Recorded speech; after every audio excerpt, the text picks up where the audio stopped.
एक सुल्तान को एक बीमारी के इलाज के लिए ये सलाह दी जाती है कि वो किसी बड़े लोड के खून से नहाए, सो वह अपने आदमियों को एक शाहजादे को पकड़ने के लिए भेजता है। उसकी बेटी उस कैदी के प्रेम में पड़ जाती है और दोनों एक साथ भाग जाते हैं। बेटी की मौ उनका पीछा करती है तो उसके हाथ काट दिए जाते हैं। वह अपनी बेटी को ये शाप देकर दुख से मर जाती है कि शाहजादा उसे भूल जाए। कई चालें खेलने के बाद वह अपने पति को अपनी याद दिलाने में सफल हो जाती है। उसके बाद वे दोनों खुशी खुशी रहते हैं। पाउला की कही गई कहानी बड़ी खुशी से सुनी गई। सबने एक ही बात कही कि पिता की यह इच्छा कि उसके एक गुणवान बेटा हो, सो वह ठीक ही थी। हालांकि उल्लू ने उसके लिए गाया और अगर दूसरों ने उसके लिए आटा मला तो उसने मैकेरोनी काटी। अब सियोमेटेला की बारी थी अपनी कहानी कहने की, सो उसने कहना शुरू किया। जो लोग ठीक से जीते नहीं वे ठीक से मरते भी नहीं, और जो इस कहे पर ध्यान नहीं देता वह सफ़ेद कौए की तरह है, क्योंकि जो कोई तेल बोता है वो गेहूं नहीं काट सकता और जो टमाटर बोता है वो गोभी नहीं काट सकता। और यह कहानी जो मैं अब कहने जा रही हूँ यह मुझसे झूठ नहीं कहेगी। मैं आप सबसे विनती करती हूँ कि आप सब इसे ध्यान से सुने, अपने कान और मुंह खुले रखें। मैं अपनी पूरी कोशिश करूंगी कि मैं आपको पूरी तरीके से संतुष्ट कर सकूं। ये बहुत पुरानी बात है कि एक सुल्तान था जिसको कोढ़ का रोग हो गया था। उसका कोई इलाज नहीं मिल पा रहा था। डॉक्टर को ये पता नहीं था कि वे इस परेशानी से बचने के लिए क्या करें, सो अपने बचाव के लिए उन्होंने सुल्तान को एक ऐसा सुझाव दिया जो करने में बहुत ही असंभव सा था। उन्होंने उससे कहा कि अगर वह ठीक होना चाहता है तो इसके अलावा इसका कोई इलाज नहीं है कि वो किसी बड़े शाहजादे के खून से नहाए। इस अजीब से इलाज को सुनकर और अच्छा होने की इच्छा ने सुल्तान ने अपने काफ़ी सारे लोगों को बुलाया और उनसे किसी बड़े शाहजादे को लाने के लिए कहा। उसका ये हुक्म पाते ही नावें समुद्र में उतर गईं ताकि जासूसों की सहायता से, भेंटों की सहायता से और बहुत सारी कीमती चीज़ों की सहायता से शायद कोई शाहजादा उनके हाथ लग जाए। नावें फौंटे चारों समुद्र में तैरने लगीं। रास्ते में उनको एक नाव मिली जो बहुत धीरे धीरे खे रही थी। उसमें उस देश के सुल्तान का शाहजादा पाउलुचो बैठा हुआ था। उन्होंने उसको बंदी बना लिया और उसे सीधे कॉन्स्टेंटिनोपल चार ले आए।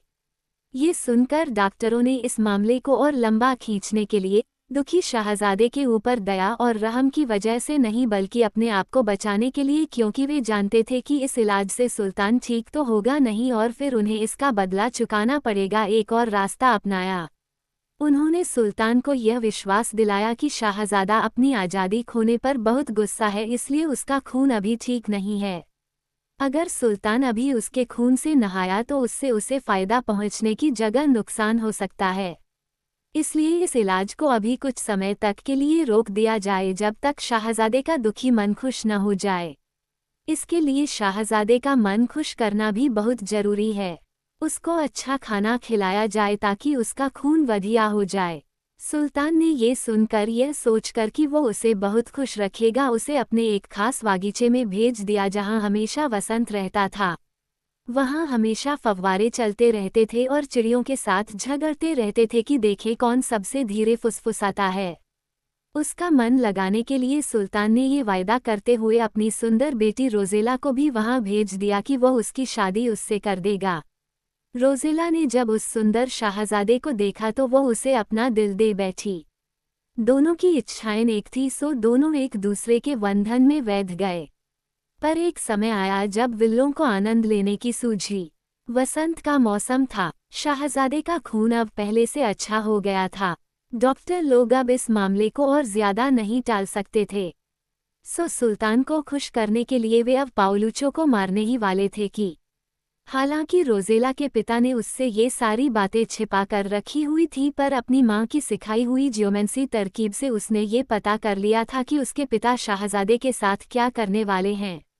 उसने अपने प्रेमी को एक तलवार देते हुए कहा, ओ मेरे सुंदर शाहजादे, तुमको आज़ाद करने के लिए और तुम्हारी जिंदगी बचाने के लिए जो तुम्हारे लिए बहुत कीमती है, तुमको अब कोई देर नहीं करनी चाहिए। तुम खरगोश की तरह समुद्र के किनारे की तरफ दौड़ जाओ। वहाँ तुम्हें एक नाव तैयार मिलेगी। तुम जाकर उसमें बैठ जाना और मेरा इंतजार करना।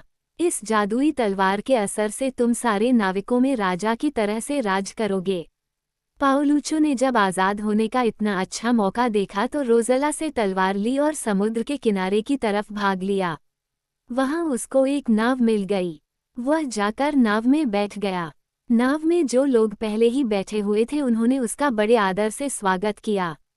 इस बीच रोज़ेला ने एक कागज़ पर जादू की एक तस्वीर खींची और उसे चुपके से अपनी माँ की जेब में रख दिया। उस कागज़ के जेब में पहुंचते ही वो गहरी नींद सो गई और ऐसे सोई कि वह कुछ सुन भी नहीं सकी। इसके बाद रोज़ेला ने बहुत सारे रत्न और दूसरी कीमती चीज़ें इकट्ठी की और नाव की तरफ दौड़ पड़ी। उसके बैठते ही नाव चल पड़ी। कुछ ही देर में सुल्तान बागीचे में आया तो उसे न तो अपनी बेटी दिखाई दी और न ही शाहज़ादा। इससे गुस्सा होकर उसने ऐसा बर्ताव करना शुरू कर दिया जिससे सारी दुनिया डर गई। वो अपनी पत्नी को ढूंढने लगा। वो उसे मिल तो गई पर वह तो गहरी नींद सो रही थी। वो उसको जगा न सका, न चिल्ला कर, न चीख कर, न उसकी नाक खींच कर। उसे लगा कि शायद उसे कोई दौरा पड़ गया है, सो उसने उसकी नौकरानियों को बुलाकर उन्हें उसके कपड़े उतारने के लिए कहा। जैसे ही उन्होंने उसका स्कर्ट उतारा उस कागज़ का जादू खत्म हो गया और वह जाग गई। उठते ही वह चिल्लाई, उफ! यह मेरी उस नीच बेटी की करतूत है जिसने मुझ पर यह जादू डाला है। वह शाहज़ादे के साथ भाग गई है पर चिंता की कोई बात नहीं है। मैं उसे देखती हूँ और उससे इसकी कीमत वसूल करती हूँ। कहकर वह समुद्र के किनारे की तरफ भागी और एक पत्ता समुद्र में फेंका जो तुरंत ही एक नाव बन गया और तीर की तरह से पानी को काटता हुआ रोज़ेला की नाव के पीछे चल पड़ा। रोज़ेला को हालांकि अपनी मौत दिखाई नहीं दे रही थी पर वह अपनी जादू की कला से यह जान गई थी कि उसके पीछे क्या हो रहा था। उसने पाउलुचो से कहा, प्रिय जल्दी करो, अपनी तलवार अपने हाथ में लो और नाव के पिछले वाले हिस्से में जाकर खड़े हो जाओ। और जब तुम जंजीरों की खनखनाहट की आवाज़ और कोटे से हमारी नाव को पकड़ने की हिसकी आवाज़ सुनो तो बस उसे औंख बंद करके काट देना। किसी को नहीं छोड़ना। अगर कोई मरता है तो उसे मरने देना। उनकी गर्मी को ठंडा कर देना, नहीं तो हम गए। हमारा वहां से भागना बेकार हो जाएगा। अब क्योंकि शाहजादे को अपने मरने का डर था सो उसने रोज़ेला की सलाह मानी। जब सुल्ताना की नाव उसके पास आई और उसने शाहजादे की नाव को पकड़ने के लिए कोटा फेंका तो उसे तुरंत ही काट दिया और सबको मारने के लिए सब तरफ अपनी तलवार चलाने लगा। खुशकिस्मती से उसने सुल्ताना के हाथ एक ही वार में काट दिए। हाथ कटने पर सुल्ताना चीखी और उसने अपनी बेटी को शाप दिया कि जैसे ही शाहजादा अपने देश में घुसे वह रोज़ेला को भूल जाए। और वह वहां से अपने कटे हुए हाथों से खून बहाते हुए तुर्की लौट आई। वह अपने पति के पास गई और अपना दर्द भरा दृश्य दिखाते हुए बोली, प्रिय देखो, हम यानी तुम और मैं दोनों ही किस्मत की मेज पर खेल रहे थे और हम दोनों ही हार गए। तुम अपनी तंदुरुस्ती हार गए और मैं अपनी जिंदगी। और यह कहकर वह मर गई और अपने उस गुरु को फीस देने चली गई जिसने उसे काला जादू सिखाया था। सुल्तान भी निराशा के समुद्र में डूब गया। वह भी अपनी पत्नी के कदमों पर चला और जम गया। यह उनका अंत हुआ। उधर पाउलुचो जब फोंटेचारो पहुंचा तो उसने रोज़ेला से कहा कि वो उसके लिए गाड़ियों आदि लाने जा रहा है। जब तक वह लौटकर आता है वो वहीं नाव में उसका इंतजार करे। पर जैसे ही उसने अपने देश की जमीन पर पैर रखा वह रोज़ेला के बारे में सब कुछ भूल गया। जब वो घर पहुंचा तो उसके माता पिता ने उसका चूमकर और सहलाकर स्वागत किया। उसके आने की खुशी में जो जो इंतजाम किए गए थे तुम उन्हें सोच भी नहीं सकते। उधर रोज़ेला पाउलुचो का 3 दिन तक इंतजार करती रही, पर जब वह नहीं आया तो उसे अपनी माँ का शाप याद आया तो उसने अपने होठ काट लिए क्योंकि उसने तो इस शाप के इलाज के बारे में पहले सोचा ही नहीं था। सो निराश होकर वह नाव से उतरकर शहर की तरफ चल दी। शहर पहुंचकर उसने राजा के महल के सामने एक महल किराए पर ले लिया। अब वहां रहकर वह अपना प्लान बनाने लगी कि किस तरह से वह शाहजादे को अपनी याद दिलाए। दरबार के लॉर्ड और कुलीन लोगों ने जो हर मामले में दखल देने की इच्छा रखते हैं देखा कि महल के सामने वाले महल में एक नई चिड़िया आई है। उसकी सुंदरता देखकर सबका दिल खुश हो गया और सब आपस में कानाफूसी करने लगे। कोई दिन खाली नहीं जाता था जब वे उस घर के सामने चक्कर न लगाते हों। चिड़िए इधर से उधर चक्कर काटती और संगीत अपनी पूरी आवाज से गूंजता, जिसकी आवाज में लोगों को कुछ सुनाई नहीं देता। एक दूसरे के हाथों को चूमना और भी बुरे व्यवहार चलते रहे। एक दूसरे को कोई जानता भी नहीं था, पर सबका उद्देश्य एक ही था, बोतल में से प्यार की शराब पीना। रोज़ेला जानती थी कि जहाज का लंगर कहाँ फेंकना है, फिर भी वो सबके साथ अच्छा व्यवहार करती थी और उनका स्वागत करती थी। वो सबको आशा की डोर में बांध कर रखे रही। और फिर एक दिन उसने एक घुड़सवार से, जिसकी दरबार में अच्छी पहुंच थी, छिपे रूप से वायदा किया कि अगर वह उसे 1000 डकैत और एक पूरी पोशाक ला कर देगा तो वह उसे अपने प्रेम का सबूत देगी। उस अभागे शौकीन आदमी ने, जो उसके प्यार में अंधा हो रहा था, गया 1000 डकैत बड़े ऊंचे व्याज पर उधार लिए और एक जानने वाले व्यापारी से बहुत कीमती पोशाक ली और फिर अपनी इच्छा पूरी होने की आशा में उस समय का इंतजार करने लगा जब सूरज विदा हो जाएगा और चौद आ जाएगा। जब रात आई तो वह छिपे रूप से रोज़ेला के घर की तरफ चल दिया। वहां पहुंचकर उसने देखा कि रोज़ेला तो एक बहुत ही कीमती बिस्तर में लेटी हुई है। वह फूलों के बागीचे में वीनस की तरह लेटी हुई लग रही थी। उसने कहा कि वो बिना दरवाजा बंद किए भीतर न आए। घुड़सवार ने सोचा कि यह तो उतनी सुंदर लड़की को खुश करने के लिए एक छोटी सी सेवा होगी, सो वह दरवाजा बंद करने के लिए पलटा। पर जैसे ही वह दरवाजा बंद करके फिर से पलटा तो वह दरवाजा तो फिर से खुल गया। वो उसे बार बार बंद करता रहा, पर वह बंद रहने की बजाय बार बार खुल जाता था। ऐसा सारी रात होता रहा और वह सारी रात दरवाजा बंद नहीं कर सका। सुबह हो गई, सूरज निकल आया। आज उसे पता चला कि रात कितनी लंबी होती है। वह दरवाजे की चाबी उसे बंद करने के लिए इस्तेमाल ही नहीं कर सका। ऊपर से उसे रोज़ेला की गालियां भी सहनी पड़ीं। उसने उसे राक्षस कहा। उसने कहा कि वह तो इस लायक भी नहीं था कि एक दरवाजा भी बंद कर सके, तो वह ये कैसे सोचता था कि वह प्यार की बोतल खोल पाएगा। वह बेचारा अपना गर्म दिमाग लिए वहां से चला गया। अगली शाम उसने यही काम एक वेरन को दिया। उससे भी उसने 1000 डकैत एक पोशाक लाने के लिए कहा, तो उसने अपने सारे हीरे जवाहरात गिरवी रखकर यह सब इकट्ठा किया और जब शाम ने शर्म की काली चादर ओढ़ ली तो उनको लेकर रोज़ेला के घर आया। उसने भी रोज़ेला को एक कीमती बिस्तर में लेटे हुए पाया। रोज़ेला ने उससे कहा कि वो मोमबत्ती बुझा दे, तब उसके पास आए। वेरन ने अपनी तलवार रख दी, अपने कपड़े उतार दिए और मोमबत्ती बुझाने लगा। पर जितनी बार वह उसे बुझाता था वह उतनी ही बार और ज्यादा तेज जल जाती थी, क्योंकि वह हवा जो उसके बुझाने के लिए उसके मुंह से निकलती थी धौंकनी काम करती थी। इस तरह वह सारी रात मोमबत्ती बुझाता रहा और मोमबत्ती बुझकर नहीं दी।